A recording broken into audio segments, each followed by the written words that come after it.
All right, lesson 10.3, we'll take notes in our book. So this begins on page 209, and the lesson is all about arcs in the circle and chords in the same circle. So we do have several theorems in this lesson. We have 4 theorems regarding arcs and chords. So if you're in the same circle or if you're looking at 2 congruent circles, 2 minor arcs will be congruent to each other if and only if. Remember, that means that this statement works both ways. It doesn't matter which comes first, it's true. The corresponding chords are congruent to each other. So in this circle, if we know that FG is congruent to JH, then the arc that FG cuts off has to have the same measure as the arc that JH cuts off. Those will be congruent to each other and vice versa, right? The next theorem says if you have either a diameter or even just a radius, if it's perpendicular to a chord, so this radius makes a right angle with the chord, it does 2 things. It cuts the chord in half, it's going to bisect the chord, and it also bisects the arc that chord is cutting off. So that chord cut off minor arc XY, it's also split into 2 congruent pieces. If a segment is a perpendicular bisector to a chord, then it is for sure either going to contain the diameter or radius of the circle. So if I just have some circle and I haven't marked the center, but there's a chord, and I'm telling you that there's this segment that is perpendicular to the chord and cuts it in half, you can be sure that that segment is a diameter of the circle and it will pass through the center of the circle, okay?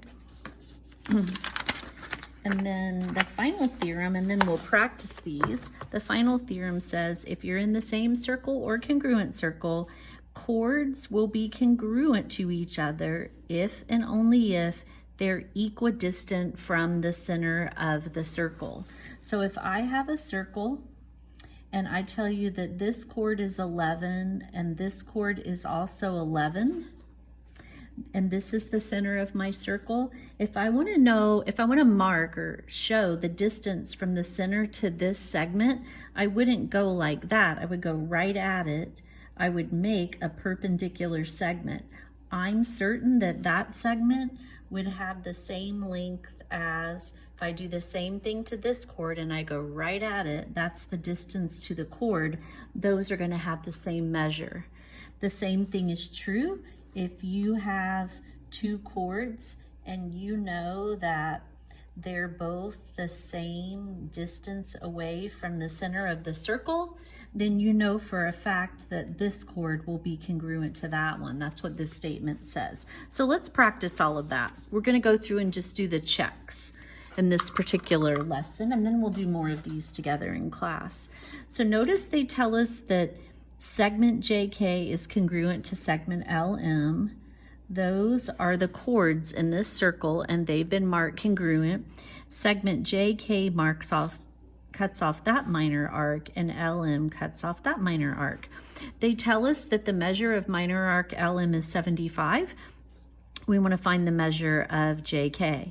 Well, those arcs are cut off by congruent chords, so the arcs will have the same measure. So JK is also going to be 75 degrees. Okay, so the same thing is true here. Notice that the chords are congruent. AB is cutting off an arc of 60 degrees. This is a congruent chord in the same circle, so I'm certain that minor arc CD is also 60 degrees. Those will be congruent. Okay, let's do the check down here. So what do we have? It looks like chord RS is cutting off minor arc RS. Chord TV cuts off minor arc TV. Those arcs are congruent. When the arcs are congruent, the chords that form them are also going to be congruent. I know that the distance from R to S is equal to the distance from T to V. So from R to S, we have 5x minus 9. From T to V, we have 2x plus 3. We'll need to solve this algebra problem. We'll get our x's together. 3x minus 9 equals 3. Bring the 9 over. 3x equals 12. Divide by 3, and x is 4. That's x. We've been asked to find RS. So we'll want to take that 4 and plug it in right there. So RS is equal to 5 times the 4 that we just found minus 9. 20 minus 9 will give us 11 for RS, 11 units.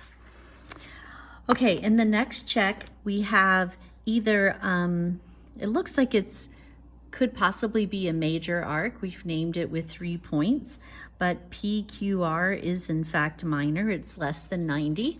That's okay, we can name it that way.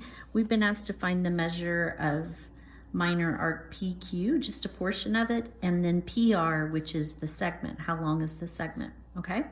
So what do we know? We know that this is a diameter and that it's perpendicular to the chord.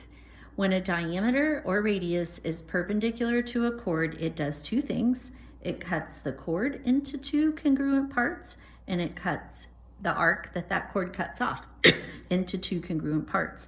So since PQR was 90, it was bisected, so each of these parts will be 45 and 45.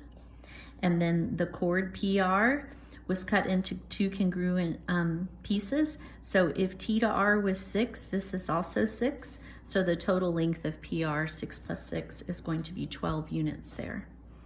Okay. All right, turn the page, and we will do this final check, and then everything else we'll take care of in class. So in circle P, I know that CE, which is a chord, and FH, which is a chord, are both 48. This is 48 and that's 48. So we have congruent chords. What do we know about them? We know they're the same distance from the center of the circle. They cut off congruent arcs, but they're also the same distance. And that's what this segment is modeling, because it's coming right at it. This is the distance from the center to that chord. That has to be the same measure as that. We've been asked to find PG. So I know that the distance from P to D is equal to the distance from P to G. PD is 6x minus 3, and PG is 3x plus 6. Same thing, we'll have to solve for x. So we have 3x minus 3 equals 6. Add 3, 3x equals 9. Divide by 3, and x is 3. But we want to find PG. So PG was the 3x plus 6. So we'll need to plug the x in right there, all right?